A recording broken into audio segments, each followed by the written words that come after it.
Jadi ini kan berdasarkan keaktifannya, gen ada gen aktif dan gen pasif. Gen aktif adalah gen yang saat ini sedang diekspresikan atau aktif dalam proses ekspresi genetik dalam suatu sel pada waktu tertentu, seperti ekson yang terlibat dalam produksi gen.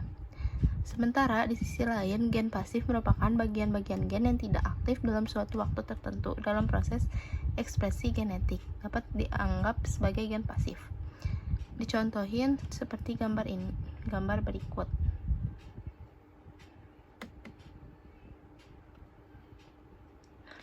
Jadi ini kan ada gambar. Nah, ini tuh apa sih maksudnya? Kan tadi udah dijelasin pada untaian DNA ini yang kayak gini nih, ini untaian DNA kan. Untaian DNA ini akan mengkode beberapa gen. Jadi di sini akan mengkode warna kulit, di sini akan mengkode warna mata, kayak gitu. Nah, jadi si gen warna, kan ini satu untaian DNA. Jadi si gen warna kulit ini akan aktif pada di kulit saja, sementara pada mata gen penentu warna kulit ini akan menjadi aktif atau nggak bakal kebaca gitulah di mata. Sementara gen pada mata akan aktif pada mata, terus pada kulit dia tidak akan aktif atau menjadi pasif.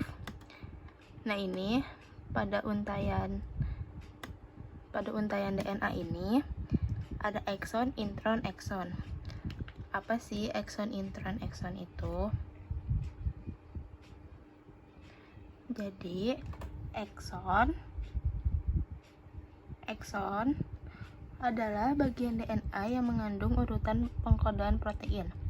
Ini nih, yang ATG ini. ATG ini disebutnya basa nitrogen.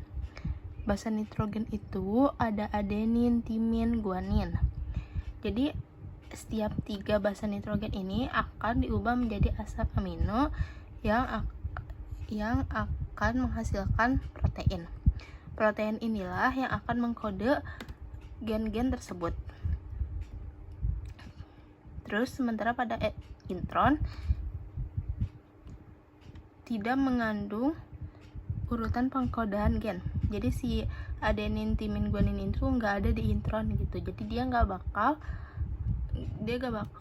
menghasilkan protein. Jadi dia nggak bakal menerjemahkan gen, tidak akan menerjemahkan gen. Terus faktornya juga ada beberapa faktor. Nah, faktor yang mempengaruhi gen aktif dan pasif. Contohnya di sini usia. Di sini contohnya kita ngambil gen pengontrol kumis. Jadi gen pengontrol kumis ini akan tidak aktif ketika masih anak-anak. Jadi pada anak-anak kan nggak ada tuh namanya kumis. Jadi si gen pengontrol kumis ini belum aktif pada masa anak-anak dan baru aktif pada masa dewasa. Terus jenis kelamin juga sama. Pada cewek gen pengontrol kumis ini tidak akan aktif, tapi pada cowok itu akan aktif. Terus lokasi yang udah tadi dijelasin, gen pengontrol tumbuhnya kumis hanya aktif di atas bibir. Jadi gen pengontrol kumis ini tuh ada di bagian lain, cuman dia akan aktif cuman di bibir, di atas bibir gitu.